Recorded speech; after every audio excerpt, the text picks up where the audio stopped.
तो आज मैं आपको एक अनोखी रहस्यमय कहानी सुनाऊंगा। अगर आप चैनल पर नए हैं तो अभी सब्सक्राइब कर ले तथा कहानी पूरा देखें। अंत में एक अनोखा रहस्य छुपा है। धन्यवाद। तो सुनिए। सृष्टि में एक ऐसा समय था जब लोग सत्य की पूजा तो करते थे, पर वे हमेशा शर्तों के साथ सत्य को स्वीकारते थे। उनका मानना था कि सत्य तभी तक का सत्य है जब तक वह उनके अनुकूल हो, उन्हें लाभ पहुंचाए या उनकी सुविधा के अनुसार हो। इस विचार ने एक दैत्य नियमग्राही को जन्म दिया। नियमग्राही ने ऐसी शक्ति प्राप्त की थी कि वह किसी भी विचार, भावना या रिश्ते को एक अदृश्य शर्त से बांध देता था।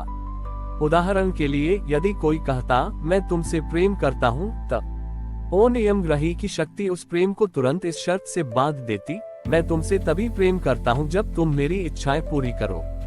इस शर्तों के जाल के कारण सृष्टि में सभी रिश्ते, मित्रताएं और यहाँ तक कि ईश्वर के प्रति भक्ति भी सौदेबाजी बन गई थी। कोई भी कार्य शुद्ध और निस्वार्थ नहीं रहा। सभी के मन में यह चलता रहता था कि मुझे इसके बदले में क्या मिलेगा। इस संकीर्णता ने संपूर्ण आनंद और मुक्ति के भाव को दूषित कर दिया था। देवता भी इस जाल में फंस गए थे। इंद्र यज्ञ करते, पर उनकी शर्त होती कि बदले में उन्हें अमरता और शक्ति मिले। ऋषि तपस्या करते, पर उनकी शर्त होती कि उन्हें दिव्य ज्ञान और सिद्धियां मिले।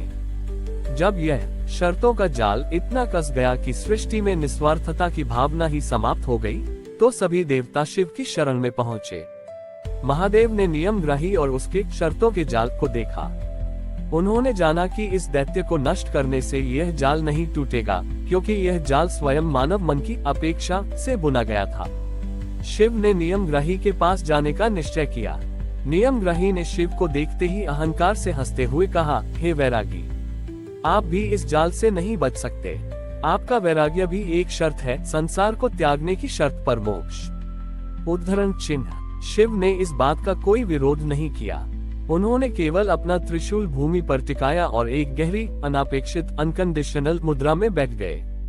नियमग्राही ने अपनी पूरी शक्ति से शिव के ध्यान को शर्तों से बांधने की कोशिश की। उसने विचार उत्पन्न किया, शिव का ध्यान तभी फलदायी है जब इससे सृष्टि का कल्याण हो। ओ, शिव के ध्यान ने इस शर्त को नकारा नहीं, पर उस शर्त पर अधीन भी नहीं हुआ। शिव का ध्यान किसी लक्ष्य से नहीं बंधा था, वो केवल ध्यान के लिए ध्यान था, परम आनंद का एक नितांत निजी प्रवाह।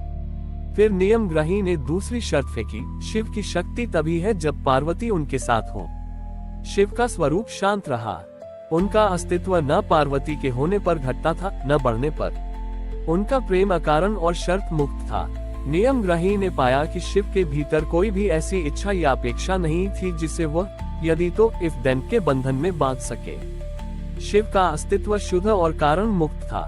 दैत्य नियमग्राही की शक्ति काम करना बंद कर गई, क्योंकि वह केवल अपेक्षित कंडीशनल ऊर्जा पर ही कार्य करती थी। शिव की अनापेक्षित उपस्थिति ने उसके जाल के धागों को अदृश्य रूप से पिघला दिया। नियमग्राही का जाल बिखर गया और दैत्य स्वयं भयभीत होकर शिव के चरणों में गिर पड़ा। शिव ने उसे उठाया और कहा, नियमग्राही, तुम्हारा जाल तभी तक काम करता है जब तक रिश्तों और कर्मों में बदले में क्या मिलेगा की भावना होती है। मैंने तुम्हें नष्ट नहीं किया। आज से तुम निस्वार्थता के सूत्र बनोगे। उन्होंने आगे कहा, तुम मनुष्यों को याद दिलाओगे कि सच्चा प्रेम, सच्ची भक्ति और सच्चा ज्ञान कभी किसी शर्त पर नहीं टिकता। जिस क्षण तुम किसी कार्य को बिना किसी अपेक्षा के करते हो, उसी क्षण तुम मुक्ति का अनुभव करते हो। इस प्रकार भगवान शिव ने अनापेक्षित अस्तित्व का प्रदर्शन करके ये सिद्ध किया कि ब्रह्मांड में सबसे बड़ी शक्ति वह है जो निस्वार्थ हो, और जीवन की सबसे बड़ी स्वतंत्रता शर्तों के जाल से बाहर निकलकर जीना है। दैत्य नियमग्राही, जो अब निस्वार्थता के सूत्र बन चुका था, ने शिव के आदेश का पालन करना शुरू किया। उसका कार्य अब मनुष्यों को शर्तों से बांधना नहीं, बल्कि उन्हें अपने रिश्तों और कर्मों में छिपी हुई शर्तों को पहचानना और उन्हें तोड़ना सिखाना था। इस परिवर्तन का प्रभाव सबसे पहले उन स्थानों पर पड़ा जहां भक्ति और पूजा शर्तों से बंधी हुई थी। एक प्रसिद्ध मंदिर था जहां के पुजारी सोमदत्त वर्षों से कठोर पूजा कर रहे थे। उनकी पूजा का एकमात्र उद्देश्य था कि उन्हें शिव से अत्यधिक धन और प्रसिद्धि का वरदान मिले। सोमदत्त की पूजा में तीव्रता थी, पर भक्ति में सौदेबाजी थी। एक दिन जब सोमदत्त अपनी सबसे कठिन पूजा कर रहे थे, तो निस्वार्थता के सूत्र की ऊर्जा मंदिर में प्रवाहित हुई। सोमदत्त को लगा कि उनके हृदय से एक भारी बोझ हट रहा है। उन्हें अचानक ये बोध हुआ कि वह इतनी मेहनत से शिव की पूजा इसलिए कर रहे हैं क्योंकि उन्हें कुछ चाहिए। उन्हें स्पष्ट दिखाई दिया कि उनकी पूरी भक्ति एक व्यावसायिक लेन देन थी। मैं इतनी पूजा करूंगा तो आप मुझे इतना धन देंगे। इस आत्मबोध से सोमदत्त को गहरा पश्चाताप हुआ। उन्होंने सोचा, यदि शिव मुझे कुछ नहीं देंगे तो क्या मैं उनकी पूजा बंद कर दूंगा? क्या मेरा प्रेम इतना कमजोर है? सोमदत्त ने उसी क्षण अपनी सारी अपेक्षाएं त्याग दी। उन्होंने अपनी माला उठाए और पहली बार उन्होंने बिना किसी इच्छा के केवल शुद्ध आनंद के लिए शिव का नाम जपना शुरू किया। उनकी आवाज में अब याचना नहीं थी, केवल समर्पण था।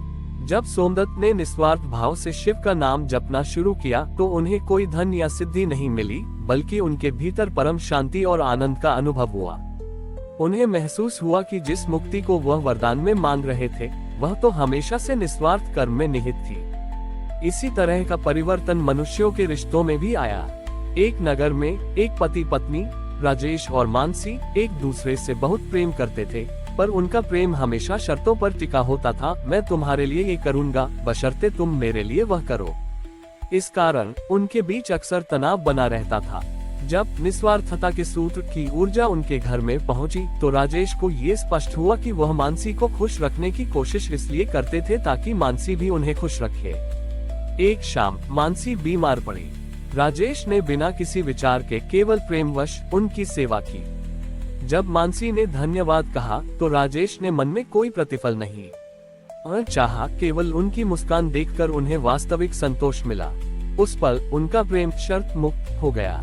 उन्होंने महसूस किया कि सच्चा प्रेम अपेक्षाओं से नहीं बल्कि केवल देने के आनंद से बढ़ता है। इस प्रकार शिव ने निस्वार्थता के सूत्र के माध्यम से सृष्टि को ये शिक्षा दी कि जीवन का सच्चा सुख और मुक्ति की सी परिणाम या वरदान में नहीं है, बल्कि शुद्ध निस्वार्थ कर्म और प्रेम के प्रवाह में है। जो व्यक्ति बिना क्यों के प्रेम करना सीख जाता है वह स्वयं ही महादेव के अनापेक्षित स्वरूप का एक अंश बन जाता है। हमारी और भी आध्यात्मिक एवं अनोखी कहानियां देखने के लिए हमारे चैनल पर जाएं तथा धार्मिक एवं पौराणिक अनोखी कहानियां हमारे चैनल पर है। कृपया जाके देखें तथा हमारे चैनल को सब्सक्राइब करके रखें और वीडियो लाइक जरूर करें। धन्यवाद।